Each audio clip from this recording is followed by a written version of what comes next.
Bienvenue dans cette émission organisée par l'Association française du GNV avec le concours de Total et Gazprom dans le cadre du rallye Blue Corridor. Nous aborderons les atouts du biométhane utilisé comme carburant et nous insisterons sur la nécessité d'évaluer les émissions de CO2 des véhicules en analyse complète de leur cycle de vie. J'introduis cette réunion sur les atouts de la mobilité GNV et bio-GNV comme solution pour décarboner l'économie et en particulier le transport et améliorer la qualité de l'air dans les villes. J'ai un grand plaisir de vous accueillir à la réunion d'information Blue Corridor consacrée au rallye du gaz dans la mobilité durable. Putting all bets alone on electricity is not enough. Je vois aujourd'hui beaucoup de bruit qui se fait autour de l'hydrogène, c'est très bien, nous y travaillons, mais il y a une urgence telle qu'il ne faut pas attendre ces technologies, d'autant plus que nous avons des solutions. L'expertise que votre domaine a acquis sur le gaz va servir et doit servir pour le biogaz maintenant. C'est un secteur qui ne cesse de croître. Depuis les 25 ans qu'on développe cette technologie, on a réussi à démontrer qu'elle arrivait à remplacer, avec des avantages environnementaux forts et souvent aussi avec des avantages économiques, les solutions basées sur le pétrole et ses dérivés. Biomethane vehicles, yes, they have a tailpipe. Yes, there is a CO2 emission coming out of this tailpipe. But we all know that these CO2 emissions are already accounted for because it's coming from the natural environment. The plants have taken out the CO2 of the atmosphere. So it's a circular system with no carbon impact. On ne parle concernant le gaz que de biogaz, parce que c'est là qu'on va faire le plus grand saut pour maîtriser ces émissions de CO2. Nous souhaitons évidemment qu'on ne parle que d'ACV. L'ACV, c'est extrêmement important.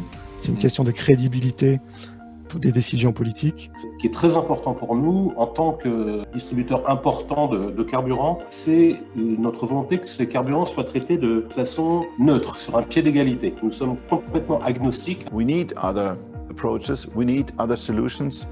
And of course, natural gas vehicles with biomethane, but also hydrogen vehicles are certainly part of the equation. Donc il n'y a pas de solution universelle pour décarboner la mobilité. C'est vraiment pour nous indispensable de reconnaître et d'inclure la dimension renouvelable des carburants dans la législation CO2. Notre stratégie, elle est simple, c'est que quasiment chaque année, en fait, on développe un nouveau segment. On a démarré par les poids lourds et les bus, puis on a fait les utilitaires, on a fait des poids moyens.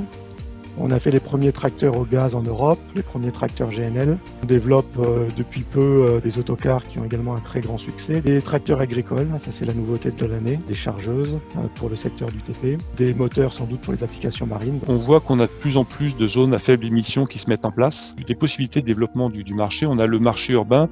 Le marché urbain, il est tiré par tout ce qui est vignette critères et pollution. Il faut s'intéresser à la problématique à la fois des gaz à effet de serre et de la pollution de proximité. La mobilité gaz est intéressante pour contribuer à une baisse de la pollution de proximité.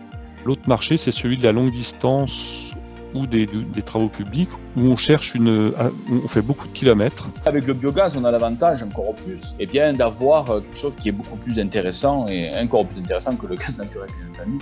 Et puis dans le biogaz, il y a aussi derrière le mode de production, et notamment je pense au mode de production agricole. We need to create a political thrust to tackle the upcoming review of the CO2 emission standards for new cars and vehicles. So we need to fight for the integration of biomethane into the system and of course a change of the system towards well-to-wheel. En conclusion, donc pour faire face aux enjeux du réchauffement climatique, il est urgent de mettre à contribution à sa juste valeur cette solution de GNV, bio-GNV, pour décarboner le secteur du transport routier.